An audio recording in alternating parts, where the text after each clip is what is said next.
Hello, my name is Michele, and you're listening to Profit is a Choice. Joining me on the podcast today is Eileen Hahn. Eileen is a leadership consultant who partners with organizations to assist them in hiring and leading exceptional people. Today we'll be exploring the 5 keys to success that exceptional leaders employ. Eileen joined us on episode 50 where we talked about hiring exceptional people. Do you see the connection? Eileen is all about working in and with the exceptional. So grab a pen and paper and get ready for a great conversation.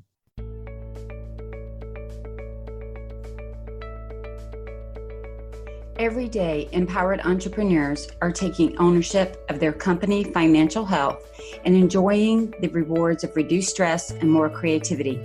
With my background as a financial software developer, owner of multiple businesses in the interior design industry, educator, and speaker, I coach women in the interior design industry to increase their profits, regain ownership of their bottom line, and to have fun again in their business. Welcome to Profit is a Choice. Hey, Eileen, welcome back to the podcast. Thank you. I'm so happy to be here with you today. I'm happy to have you here. And I wish everybody else could see us. We actually have our video on so we can see each other. And they can't see us, but we both are smiling ear to ear. I'm happy to see each other. So I'm so thankful to have you here. And I think I mentioned it in the intro, but just a reminder, if anybody wants to start with kind of the series with Michele and Eileen, go back and look at episode 50 where we talked about hiring exceptional people. And your superpower is helping people do things exceptionally, not just marginally, not let's just create a company that gets by or hire employees that get by, but really creating exceptional businesses that provide exceptional products and services with exceptional teams. That's right. And getting exceptional results, high-performing organizations. Yep, definitely. Yeah. That's my business. Go ahead. No, that's what I love to do. And so I'm excited to be here today to talk to you because I've really thought long and hard about, over the past 25 years consulting, what makes a company exceptional? What are some of these businesses doing that are really growing and taking off and thriving? What are some key components of that? And so to talk with you today about 5 of things I've seen where organizations really grew and profited is exciting and fun to do. So, and Eileen, we're in a time right now where there is a lot of shifting beneath our feet, right? Mm-hmm. We've had a pandemic, we've had social issues and business issues that we've dealt with. We just have this whole work from home dynamic. We've had our kids home from school and homeschooling and half schooling and just so many shifts and changes, more than we ever can probably remember, and with a depth and a breadth that have almost been unfathomable. I mean, if we were back in January and February and somebody told us this is what your 2020 is getting ready to look like, I think we would have been like, you're crazy. Mm-hmm. Yet we've gone through and are continuing to go through a lot. And so in my opinion, and I'd be interested to see if yours is similar, building an exceptional business prior to March of 2020 might have looked one way. It may look a little different, this new way of doing things, right? Exceptional is still exceptional, but there are pivots and there are changes that have to continually be made to stay exceptional, meaning what we did prior to all of these shifts may not be the same thing we have to do now. Have you seen some of that? Definitely. And that's what I'm working with organizations on now. It's kind of like, what are our new ways of operating as a business and communicating with our employees, with our customers, with our vendors, and, what are our new goals even, right? So when things really hit us hard, we had to kind of relook at our goals and our budget. And then we had to look at our staff and how we do our business and conduct ourselves and how we're going to going forward. I have companies right now that are actually saying that their employees are more productive from working virtually, and they're making big decisions, and they're saying, I don't need the real estate of the office or as big an office, or all kinds of different things are coming from these changes. Absolutely. And my husband's now working from home, and he's made some of the same comments for his staff and his company, is that there was this fear prior to this, I would say, we would lose productivity if everybody worked from home. But I think what they found is people are so much more productive because they're not interrupted with the daily, what are you up to, the chit-chatty stuff that we don't realize how much of a day it can absorb. And it's good. I'm not saying it's bad, because they still can chit-chat through Skype or, Microsoft Teams or whatever it is they're using to communicate. But it's a quicker thing when you're having to type a chat, and people have Zoom fatigue. So they're not going to like pull up Zoom just so they can chat with you over something that's meaningless. And so I think people are able to sit down and focus a little more, those that certainly have childcare and are able to really, do their work. And we are going to see those shifts. We're going to see a difference, I think, in commercial real estate as companies start to realize maybe they can have a smaller presence instead of such, a larger presence. I agree. Yeah. And I've been working with companies doing the same thing, especially this mid-year review. Mm-hmm. Let's go back and look at what was our goal in January. Now what's our goal, knowing what we know, and also looking forward with what we think we know. I mean, we certainly don't have a crystal ball, and I'd sure like to have one right now. We'd be millionaires if we had to tell everybody what to do. But there are a lot of things that we can be watching and learning from that can help us do exactly what you're talking about, have these 5 keys to success. We're not creating these and doing these in a vacuum, not taking into account these months of change, correct? That's correct. And also, one thing I like to share with people is that during every economic downturn, there's always a small percent of businesses, and I think Harvard Business Review says it's about 14%, that actually excel and outperform their competitors and also what they had projected. And it's because they really take a look at this opportunity to really respond quickly, make adjustments, gain market share, because there's a lot of people that are just kind of frozen in fear and they're not making changes and they're hoping things will go back, and they won't ever go back. And so there'll be companies that will go out of business. There's opportunities to gain market share. And so really kind of start to think of yourself as one of those businesses, is that I want to take this opportunity and I want to be one of the ones that flourish. I want to do some creative, new, innovative things and operate differently so that I can come out right ahead and actually grow the business during this time. So as we talk about these 5 things, that's part of what we want to do. And really the first of my 5 is really that creating a really big, bold vision of, who are you and where do you want to do and where do you want to go? Not just stay in business, but stay in business in what, right? Or where are we hoping to go to long term by having a really clear, big, bold vision that gets other people excited about working for you and joining in to help you in executing it. And that ties back into our why, right? Mm-hmm. Yeah. We've got to have a bigger vision than, like you said, just to make a few bucks and be in business. We're not just doing it just to do it. There's got to be some driving force behind it.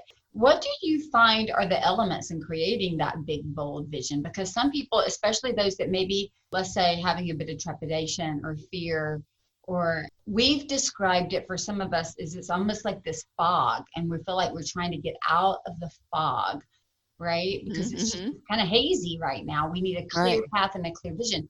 What have you seen, or what are some of the elements of creating that big, bold vision? Sure. So part of it is what you'd like to see happen in the future. What would be a wonderful, beautiful, exciting future that you want to work towards that's important to you and meaningful? And I have actually a couple of different examples I can share with you from the design industry that are kind of fun, because when you hear these examples, you're going to go like, wow, I want to work for them. I want to be a part of that. And it's got to be something that enlivens you, but also gets other people, your employees, behind you.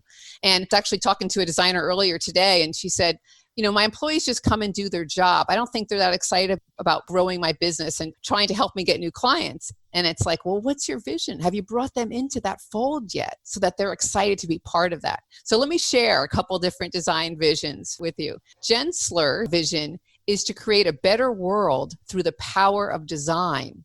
Inspired Interiors vision is that they curate spaces that embolden you to enjoy life in new, empowering ways. Blakely Interior Design vision is to inspire the world to live vibrantly in their homes and in their everyday lives.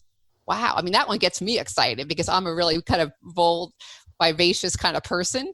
And so I'm excited about living vibrantly and energetically in my home and in my life. So again, different visions will actually attract different types of people. Brown's vision is to create memorable brand experience for our clients while enhancing the quality of life for all we serve. So if you have that in your head, you're thinking, is every experience I'm having with my clients memorable for some reason? Like, what am I doing, or how am I delivering it so it's memorable? And then how is it enhancing every person's life? So the employees' lives are enhanced working there, right?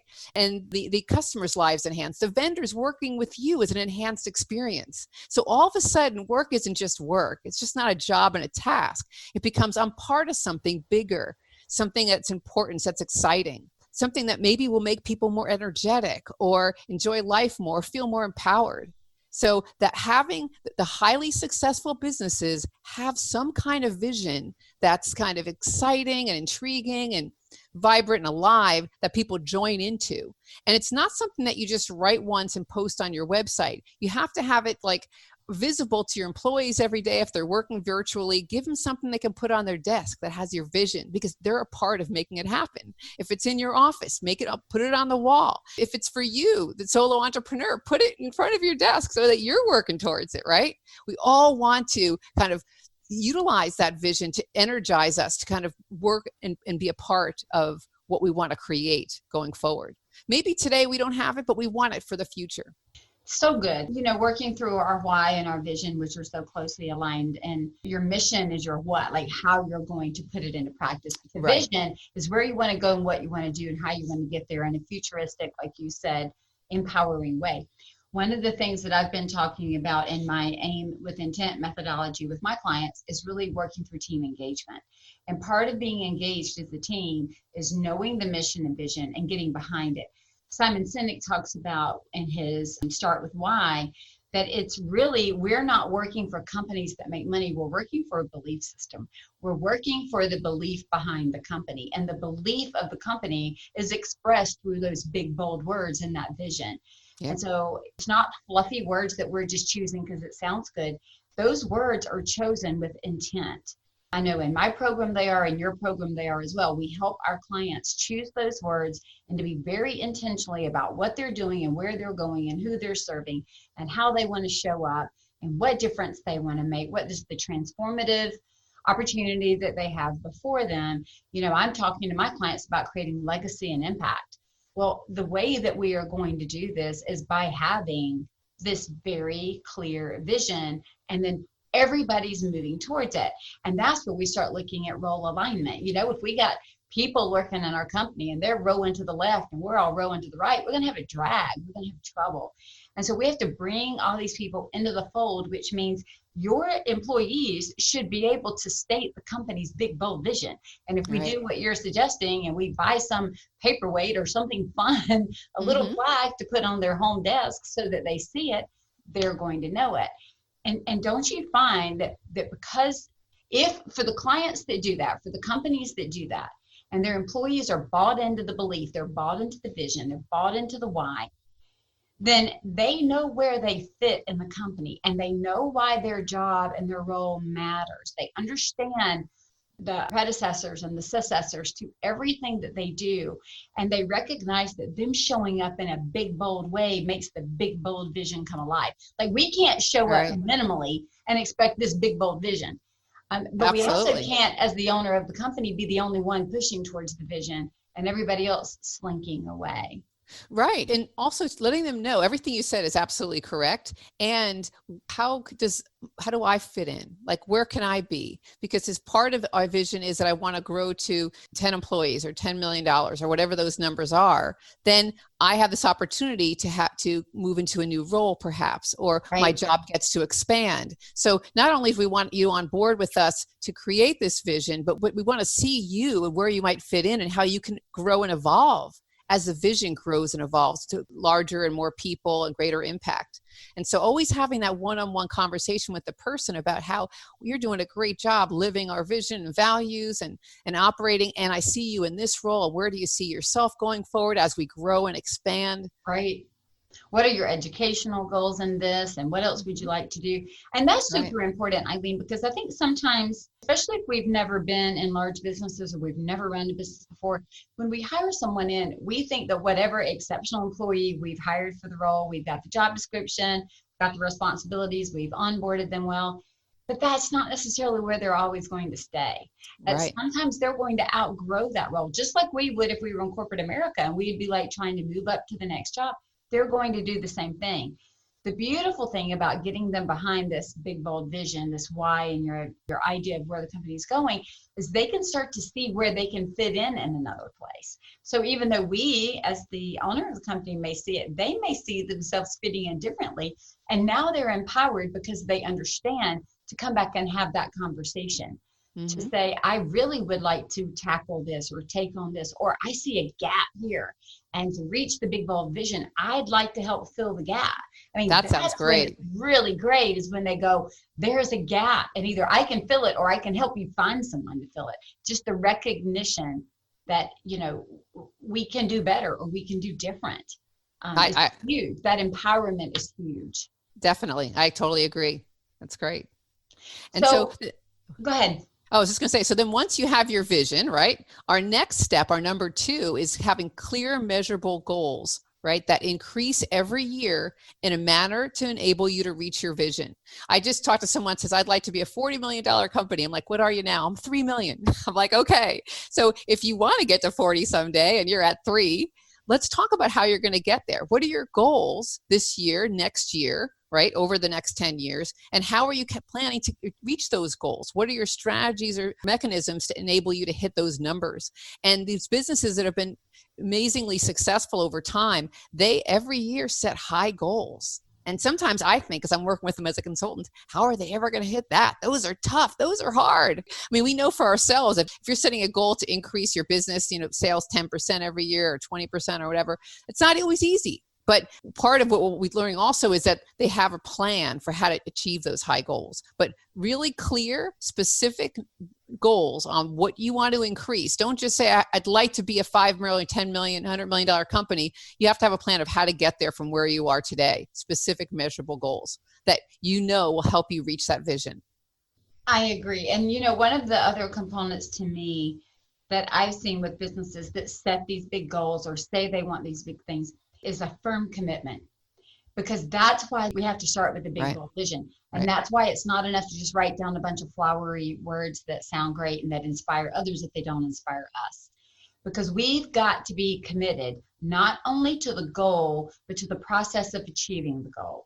Because that's the hard part. Honestly, the goal is not as hard to commit to as it is the process of achieving it. Right. That's where the day-to-day comes in. That's like saying I want to run a marathon. You can't just get up the next day and go run a marathon if you haven't been training. That's a lot of miles to run. And so you've got to start working up to it. So then that dedication to the process of the training program that allows you to run the marathon, that's where the real grit takes place. That's where the challenge takes, that's where the injury takes place. That's where the determination comes into play. And it's the same way in our companies, right? It's not enough to say, hey, everybody, here's the goal. We got to be bought into the goal. We got to be committed to the goal. We got to do whatever it takes to reach the goal within, healthy boundaries, of course. But we've all got to be marching towards that goal and know that there are going to be setbacks, there are going to be difficulties. And I found that if we are not committed to the process, that when the first setbacks come and the first difficult, it's easy to go, oh, well, I'm changing my mind. Right. Yeah, that sounded good, but yeah, it's not really my goal. Like, I'm changing my goal midway. Right. Being committed to kind of fight through with bruises and everything to keep going for it. And also having a goal that's specific and measurable and that you have a way of getting there. So for example, if you know what your average sales are and you know how many, to get a sale, you have to have so many inquiries or so many decision maker contacts, or so many decision maker contacts will lead to a proposal. And so many proposals, you have X closing ratio. Then you're saying, okay, to hit this number of sales, I have to have this many proposals, client visits, decision maker contact, whatever that may be. So to hit this higher number, I have to increase that. Now, how am I going to increase that? Is that increase of, first initial calls going to come from social media? Is it going to come from other sources, referrals? What are my sources to bring in more of those initial inquiry calls so that they can lead to the next step? And then what can I do to refine my proposal ability or my closing ratio to increase my sales? So that's one avenue of what are our sales drivers? If we want to reach a high new revenue goal, what are those? And then if we're looking at increasing our profit, right? Then we have to really look at the expenses and also some of the returns and other things that we'll look at when we talk about key performance indicators. Absolutely. Just been working with a couple of clients over the last week, and we've been doing a lot of this same work. and really going down and looking at what are your 2 profit centers for everything that you offer. Who are your top 2 vendors? Who are your top 2 clients? And forcing them to go look at the empirical data, not to take their gut. Sometimes your gut feeling says that it's a certain person. It's just because that person calls you all the time, not because they are really the one who spends the most with you. And so we've been going back and really looking, we're going to talk about key performance indicators, but where are your top revenue centers? What is costing you and what is bringing in income? Like really, so that, because it's not necessarily, I want to make more money, so I have to sell X number. It's not a 1-to-1, I guess is what I'm saying. So it might be, I need 3, but if I got 5, man, the profits would be off the charts because the expenses are, they're not moving up as quickly. So there's a lot that has to be reviewed and analyzed. And that's why going back and looking at the data, and I know that's what we're going to talk about with these indicators, but it really has to be in some cases, nothing not to trust your gut on some things, but we really have to be able to dig into the data to even know what our closing ratios are, to even know how many inquiries. If we don't even know who we've talked to and how often we've talked to them, if we have a CRM but we never fill it out, it's not doing us a whole lot of good as a CRM. Right. And so all those things really matter. Right. And so the key performance indicators are, what are the factors that are critical to the success of your business? And these are things that without this number or this information, you can't succeed. And so I look at key performance indicators from a couple different levels. One is some kind of big picture high end for your business. And then you'll also have key performance indicators for your employees in different roles. But for your business, what, normally there's overall financial. And again, Michele, you probably deal with a lot of these, right? So we're looking at total revenue, we're looking at total profit, we're looking at profit percentage, profit margin per job, per product, or per service, depending upon how you look at that. We're looking at revenue by client, revenue by product line, or by service. And so we want to get into the details of, I have 3 major services or 3 major product lines, or maybe I do small, medium, and big jobs. And then you start looking at how much revenue is coming from these 3 different avenues, how much profit comes through each, to help you decide, where do I want to grow? Which of these avenues is most successful for me? And then you look at further at that, what are some of the internal processes that are going on within our business? The percentage of projects completed on time, because again, when things go longer, it actually costs you money because it takes more of your time, more of your people's time. Percentage of projects completed on budget, time spent on specific tasks, percentage of proposals to close ratio, percent of projects completed on the first install versus having to redo, restock, percent of measurements that are inaccurate. What's the loss factor there to us? Percent of ordering issues, vendor issues. So by tracking all of those data in terms of internal processes, you can find opportunities there to refine and create more revenue, create more profit, or to decide, hey, I got the wrong system, I got the wrong person, make some changes. Right. Of course, my clients, we all look at the same kinds of things. You're absolutely right. Another big one that we find is time. And I know you touched on a little bit of time, but yes, this particular product or service makes me more money, but it takes 3 times the amount of time as this does. And that's a huge indicator when we tie it into money. Is how much billable time do I have? What have I used? What have I not done? I had a client one time in the window coverings industry. He created just a simple Excel spreadsheet. So if anything went wrong on the job, she wrote it down. Then she went back to figure out not just what the symptom was, but what was the core problem, right? And what we started to realize was that there was a particular vendor that she was using, and almost every single time things came in, something came in wrong, damaged, missing something. But we would not have seen it that way had she not been keeping up with it in a spreadsheet where that vendor name kept popping up over and over and over. And we would track back and we could tell that the sales order, the PO where we'd order, everything was correct, but it wasn't what came in, or it came in damaged, or something was wrong or missing every time. And so that gave her a good opportunity to realize she first had a conversation with the vendor. And if it didn't clear up, then we would go find another vendor who supplied a similar thing. I had another client that we did this same type of process, and he found out that the breakdown in his company was in the work order. There were a couple of key things that were missing, and people started interpreting and filling in the information with what they thought because it wasn't written down. So we went back and changed up the work order, right, all the way back to the core of the problem, not the symptom. And then we fixed that process so that then this information is needed 3 steps down the line. Don't make that person have to either assume it or go look for it. We've got lost time, lost productivity, and we're going to do it that way. We had another client that I worked with that we realized that they were, I mean, in the workroom, this happens a lot, certainly in design as well, but their room laid out in such a way that things didn't load from machine to machine, from process to process. They were spending more time moving back and forth across the workroom to get things and gather things and pull them together, and then not having them at the ready when they needed it. Those kinds of things cost a company huge amount, even if it's just time and steps, if we don't think about it, you know. And the same holds true in design and in any industry. Wasted time, wasted effort is going to cost us. Definitely. So look at what's important in terms of your business. What key performance indicators drive your business, make you succeed, increase your revenue, increase your profit. And really, we're mentioning a bunch of them. I'm going to mention a couple more areas as well, but just think about it in terms of just like 5 or 6 for your business. You know, what are the most important to you and to your business? Because sometimes for some people, you know, what makes them unique and special is that they are super time ready, right? In terms of like, we deliver what we say we're going to do on time, or we deliver it on budget. And so whatever those things are that you're all about, you want to make sure those are your key performance indicators that you're tracking, right? Before we move on, one comment about that is, from my experience, I've found that if we have, like you said, the 3 to 5 performance indicators that are our highest level, we have to do them. They say what you focus on expands. So the more that we focus on that and the more we dial those in, at some point, we don't have to dial those in quite so much anymore. And it creates capacity for us to add some different KPIs for a specific time to focus on an area. And then you can almost choose 1 or 2 out of that, take a step back and focus in another area. So you're right, there's a long list, and I know you've got a list that we're going to have a link in the show notes, and we've talked about a lot right now, and it can be overwhelming. You're got to measure this and this and this and this and do my work. But if you choose a few and you refine them, take a step back, take a deep breath, not to say you're not going to focus on them, but the focus becomes minimal because you fix the process.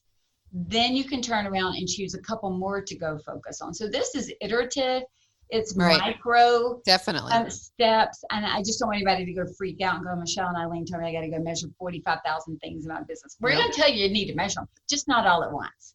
Right. And the more that you do it and watch it, some can also be KPIs that are checked yearly, quarterly. It doesn't have to necessarily be day to day and month to month. And certainly for some companies, they may be. But just start somewhere with a few. You said right. Even annual, right? Yeah. I mean, even if you set the goals and you have some annual measurements that you're going to look at, and you check it in half year, right? You set them for the year, you check them half year, and then you're just like, whoa, I didn't realize how many mismeasurements or how many redos we had. We got to really look at that process, right? Or I didn't realize that we spent so much time in this one particular area. We need to be more efficient there, right? Exactly. And then here's 2 of my favorite areas for KPIs, because I know we all are going to have financial KPIs, some internal processing KPIs, but customer experience KPIs and employee experience KPIs are 2 of my favorite areas. So in terms of customer experience, do you do any kind of rating or evaluation of your customer service? Do you have your employees, or do you have your customers rate you online? Do you send them any kind of information to get feedback on their customer satisfaction? One consideration. The percent of rework for a customer, obviously that would come into play. Customer complaints, customer refunds, customer retention, the repeat clients, canceled jobs. Those are things that you can look at if the customer experience is critical to you. One of those visions you heard, right, was about creating the memorable customer experience. Obviously, they're all about making sure that their customers are feeling that and experiencing that, and that's important to them. And so again, that's going to attract a certain kind of customer too. They're like, wow, that company particularly cares about my experience, right? Brown. The other thing when it comes to employee experience, do you care about your employees' experience?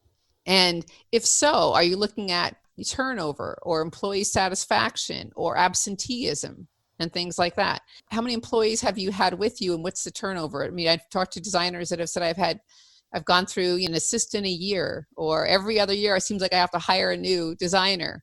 And so what's going on there? Because there's a lot of lost productivity in having to place the ad, screen the people, hire someone, train someone, and then to have them leave over and over again. It takes your time. It takes training time. You can't sell as much or execute as much because of that. So you want to kind of hire slow and right the first time, but then you want to take care of the people. You really need to take the extra time to meet with them, to talk with them, to nurture that relationship and show them that you care and that you want them to stay, that they're important to the success of your business. They're important to carrying out that vision, and that you want to help in develop them. They don't have to move to a new position. It could just be new skills or new interests or understanding.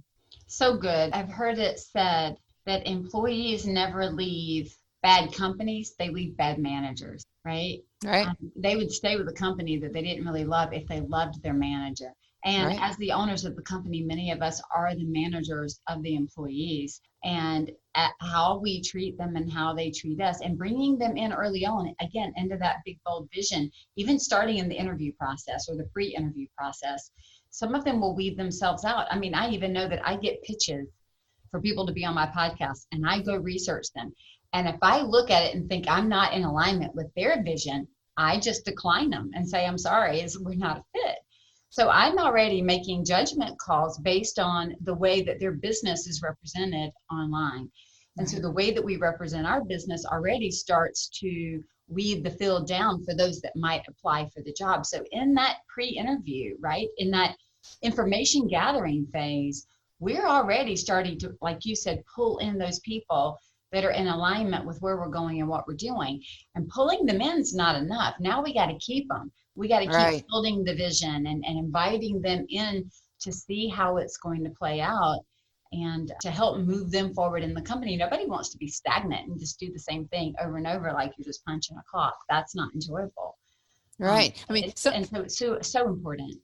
yeah, I mean, some people take a job as a means to an end. It's something I have to do to pay my Right. bills, to support my family, but it doesn't have to be that. It can be something that you're excited to be a part of and that you enjoy and that it enlivens you, that when you come home at the end of the day, you feel good and accomplished, right? And you have energy versus you're tired and drained and depleted and you just have to go do it because I have to pay the bills. And so when you hire someone, you want to hire someone that has a reason for want to work for your business or is excited about your vision. And you ask them that, what excites you about coming to work for this organization? What do you like about our vision? How do you see yourself a part of executing something like that?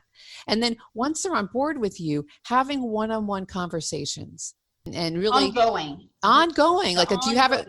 I mean, if whether it's weekly one-on-ones or it's every other week or once a month. Right. If you want to when I was in corporate, Eileen, we pretty much got feedback almost once a year. It felt like unless you did something wrong, you almost didn't get, and we're talking 30 years ago, unless you did something wrong, they pretty much didn't talk to you until review time.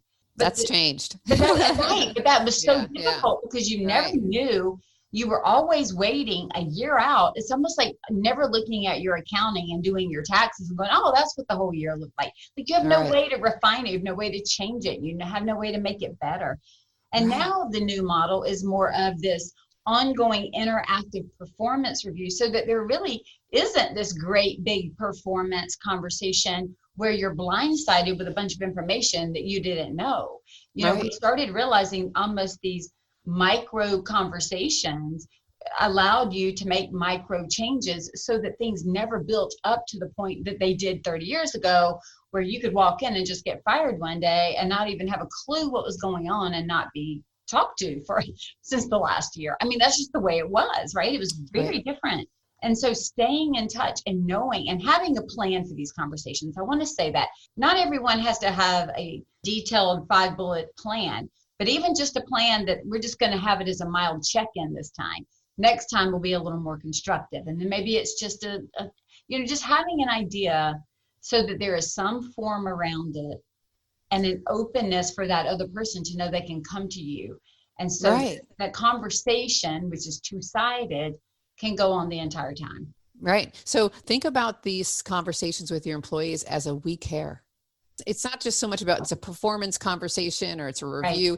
It's I care about you. And so when I talk to people about having these one-on-one conversations, I'll just give you the real brief overview of the few points you touch on. And then also just know that on my website, there's a video. It's like a 1-minute video that I actually explain what these one-on-one conversations are like. But it starts with just, how are you doing? How are you doing? And it's personal. Are you doing good? Are you doing fine? Exactly. You care. You want to hear, right? So it's how they're doing. And during this really challenging times that we have right now in terms of business, the economy, and the world and health, it's a good question to ask. How are you doing? How's your family? Right? And then second, let's talk about your work. How's your work going? And asking them to share with you what's working, what's not working, what are their challenges? What do you need help in? And then how can I support you? Those are the basic questions. It's simple, right? It's just, it's how are you? Tell me about your work and how it's going. Are you meeting your goals and deadlines? Is that work as we've discussed? And how can I help and support you in doing that? Right. Simple. And they know you care. It really is. And that's what I mean. Just have a plan so that you know what you're doing. And if you need to express something, have it ready and available. But having that open conversation is just hugely important right now, and not saving it off for a year to have a conversation. That never gets us where we want to go. Certainly not in a good way. Right. Your next point was strategic planning every year. Talk to us about strategic planning. Right. So that's, I'm all about that. Oh, I know. So, I mean, that's just critical. And this is, again, what to me, it's like a make or break. The companies that are highly successful, they do it. The companies that aren't, don't. It's just as simple as that. I mean, every one of my top, most high performing, highly profitable, high volume business that's grown is because they take time each year and they set aside a couple of days. They gather the data. They have key players, different levels of the organization sitting on the meetings, and they review the data. They create some new strategies and plans going forward. They have kind of new thoughts and ideas that they're bringing in to kind of enhance the business, and then they're setting their goals. And then those goals, again, are reviewed quarterly, right? I mean, there's some things you review monthly, but these are monthly, it's a quarterly. And so the strategic plan's alive. It's not a plan you write and goes in a file. It's something you develop with input from employees at all levels, with data and information, with strategy and creative new ideas that come into play that are brought into it. I would suggest having an outside person facilitate that for you to help you in that process to kind of look objectively and also be creative. And also, your strategic plan could be, hey, I want to reach this goal in 3 to 5 years. So I have a 3 to 5 year goals, but then I have my annual plan as well. Right. I love that. I love strategic planning. I mean, that to me is the most fun, because the strategy is, again, it's going to fit in with that overall big, bold vision. It's going to fit with the why. Then you dial it down and start creating. You can't just create a strategy without creating the undergirding, which is the goals and the details and the processes. And so we have to have input from everybody at all levels to be able to do that. I think creating these strategies, if we're looking at it just from a smaller interior design firm, it's getting buy-in from your people, not handing them the strategy and saying, go execute. It's making them feel part of creating that strategy as appropriate. Because then they're going to feel like an ownership to that strategy, as opposed to, look what she's telling me to do now, or look what he's now telling me I have to do. And it feels put upon you as opposed to you feeling a part of it. Right. It's asking your employees, what creative ideas do you have that you think would grow or enhance our business? What do you think would make us more effective? And that's one of the things that I've been encouraging leaders to talk about with their staff right now, right? As we're going through this change, what new avenues should we explore? Is there a new way of operating that would be helpful to us and our customers? What's your ideas and input? How can we streamline? What things that we don't need to do anymore that we used to do that we're finding, we just stopped doing because of, working remotely or whatever, and they weren't needed and unnecessary, or new things we started that are. So you definitely want to get your employees' input into that process, and then share with them. How did it go? What's the plan? What's the vision? Again, it's wonderful to engage your team in strategic planning process, to get their input before you start the planning, and then also their creative ideas for strategy, how to be more efficient, effective. And then when you come out of the planning process, again, sharing with them what the plan is, and then checking in with it on a quarterly basis with your key performance indicators and your goals to help you get there. I think you made a really big point, and I want to make sure that we underline it and highlight it and put an exclamation behind it. And that is that this is a living document. It again is not one, I think you said it, that you write it and put it in the drawer. And I've seen quite a few companies that create the strategic plan, but what they don't do is, as I would say, connect all the dots. So here's the plan, here's the strategy, here's the goal, here are the KPIs, and here's when we're going to look at it. So, you've got to have the plan for the whole, you got to have the plan for the plan for the plan, and then go back and look.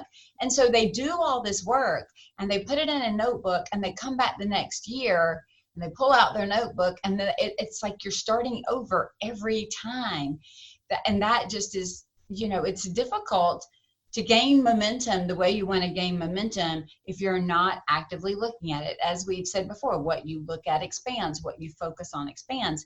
So if we are focusing on these KPIs, if we are focusing on the metrics, if we are focusing on the plan, if we're focusing on the big, bold vision, we have a much better chance of making it happen than doing it once and kind of taking it out of mind. We tend to do other things. And even if we're not ADD, shiny object squirrel, we're running after everything versus focus, focus, focus, focus. It's easy to say in our mind, yeah, of course you're going to look at it. But it's about putting time on the calendar to look at it. I know there are plenty of things that I said, yeah, I'm going to look at it, but I didn't go out and literally put it on the calendar at that moment. And I have found now, I'm older, I'm in my 50s, and I can tell you I'm going to do something. I live by that Google Calendar. The Google Calendar drives my life because I will forget my Asana task list and my Google Calendar. So if there's something I need to do, it goes in those repositories, if you will, of information. And then I use it to guide me so that I can free my brain up to do other things, because I can't hold it all. And I certainly can't hold stuff out 6 to 8 months and think I'm going to do it. And so do you have your clients try to go ahead and create a day once a quarter, go ahead and put it on the calendar? I try to get mine to go ahead and put it on the calendar to do the review and to do the measurements and to look at things. Don't just say you're going to do it. Let's schedule it. Is it the first Monday, the last Friday? What is it? Let's schedule it. Exactly. So my clients will look at the year and they'll say, okay, we want to do our annual strategic planning, and we normally do it this month, whatever that is, November maybe.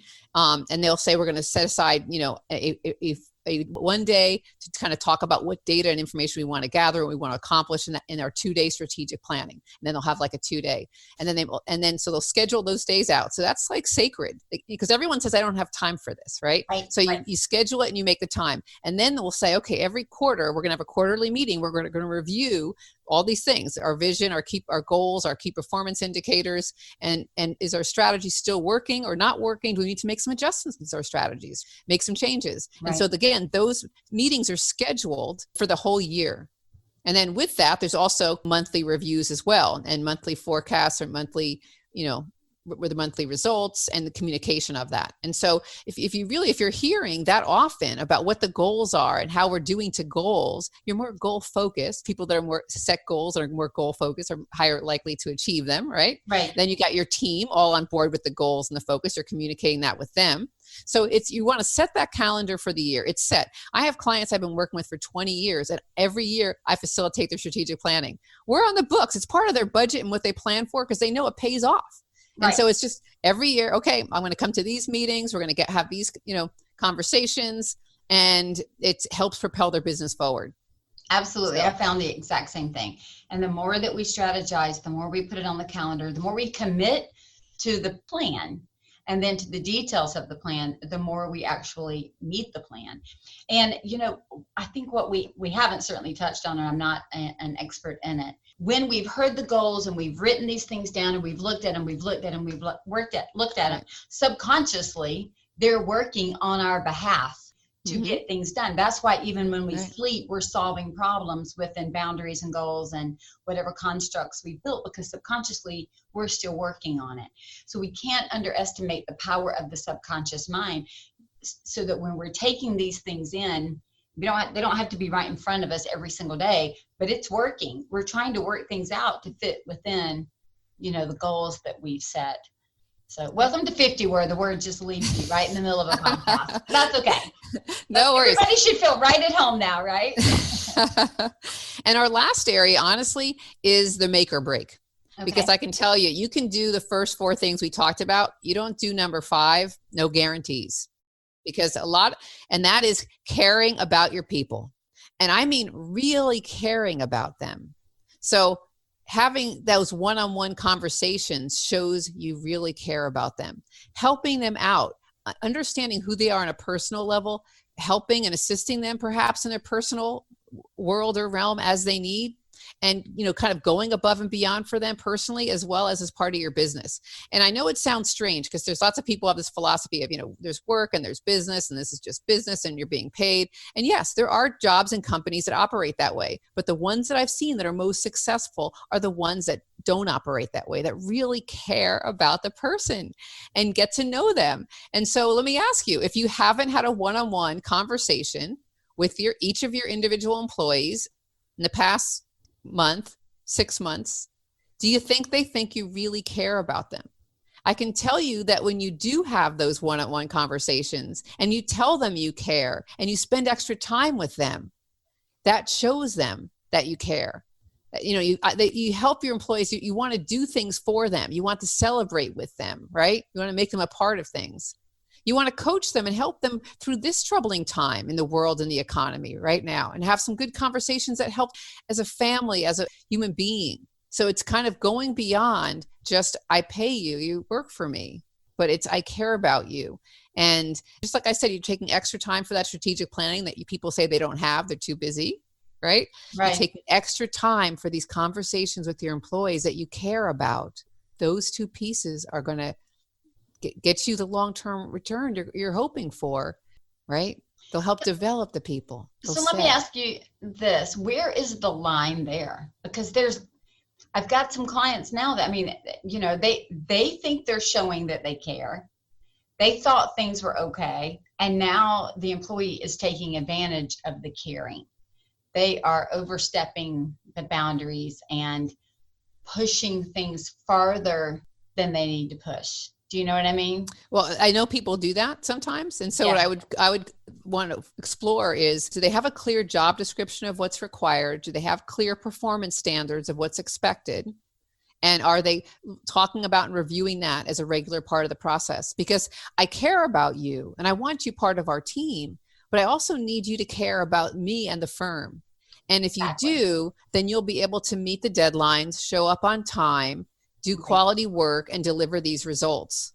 That's what I was saying. It's symbiotic, and it's got to be respectful on both sides. Right. And I just want to make sure that we have the point. We have to care as the owners and the managers, but it should be reciprocated. They have to care about us and our business. They have to care about us and our business as well. Because if they don't, it can't just be one way and then take. Totally agree. And also, not everyone's right for your company and your position. And part of caring is letting them know that. I have an employee that's in a job that requires a lot of attention to detail, and they're struggling, and it's hard, and they're unhappy. It's really difficult for them. And I want to say, find a job that doesn't require this much, right? Because you'll enjoy it more. And you'll be happier, and you can be more successful, and you have these other skills that don't require you to do that kind of detailed analysis that you'll shine with. So sometimes caring is caring enough to say, I don't think this is the right job or opportunity for you. Absolutely. And the other thing is I operate at a very high level of, like I said, I'm always talking about exceptional, right? And not everybody wants to operate at that level. They don't. They really don't. I mean, I've talked to people that were like, I don't think I can do that. And I'm like, then I don't think we can work. Like, I'm not willing to hire somebody who's not. Exactly. Just because I only have a couple of positions. You got to be really good. Right. And you have to care. And so if you're not like-minded and you don't have those values and you don't want to live this vision, right, it's not the right match. And so I care enough about you to help you find some place where you can find the match for you. I care enough about both to say that let's just be friendly, but this is not going to be it. And that's okay. Definitely. So I am so excited about these 5 things. I really hope that all of you have a chance to go back and think about these and reflect on them in your organization and how they come into play. And if you really are serious, like you seriously want to grow your business and you have some big goals of what you want to achieve, I can guarantee that these are the things you need to do to get there. That's what I see consistently in the companies that are highly successful and that have had tremendous growth. And I would 100% agree with you. The companies that I've worked with that do these things, consistently do these things and monitor, they're the companies that are doing the best.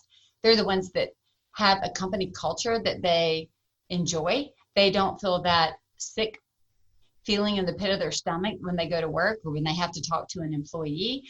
It's almost like it's the family relationship. Come in, let's talk about it, let's solve it together. Here's what I was going to say a minute ago when it went through my mind again. It's like bringing your employee in and saying we're on the same side of the table.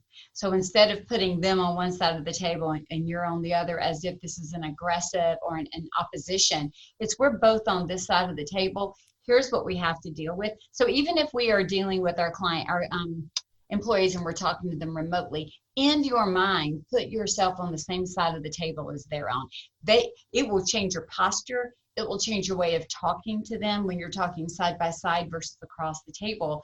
And then it's a problem that you can jointly solve as opposed to the other person being the problem. You know, they say that 85% of problems are processes and only 15% are people. But we tend to attribute all the problems to the people instead of to a process. So if you can do that, that's been a good visual for me for many years, is we're on the same side of the table trying to solve the problem. That sounds great. And I've always said to all of my leaders, move your chair to the side so you are sitting next to your person. Don't be in front of the desk. And move your chair to the side or move 2 chairs aside. Don't be straight in front of them. Yep. So even if it's virtual, in your mind, assume that you're sitting beside them and not opposite. Good tip and trick for anybody listening that wants to jump in and start doing some of this. Well, Eileen, thank you so much for joining us today. These are some really great steps that will allow us to have exceptional businesses and spur our growth. We'll have the link to your KPIs that you're offering to us, and we'll also have a link to your website in our show notes so people can go find you and connect with you and all the social media channels that you're hanging out on. Sounds great. It's been such a pleasure being here with you, Michele. I love to be on your podcast. So thank you so much. You're welcome. Have a good day.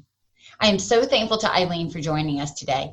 She is a super smart businesswoman who brings a lot of joy and life to the conversation. Make sure to grab her download for KPIs in business in the show notes. If you're in need of assistance to create the business of your vision or to create the vision, reach out and let me know. I would love to support you in either the Designer's Inner Circle or in my Elite Coaching Program, both using the AIM with Intent methodology. You can get more information at scarletthreadconsulting.com. Like we discussed today, exceptional businesses take time and effort, and profit does not happen by accident.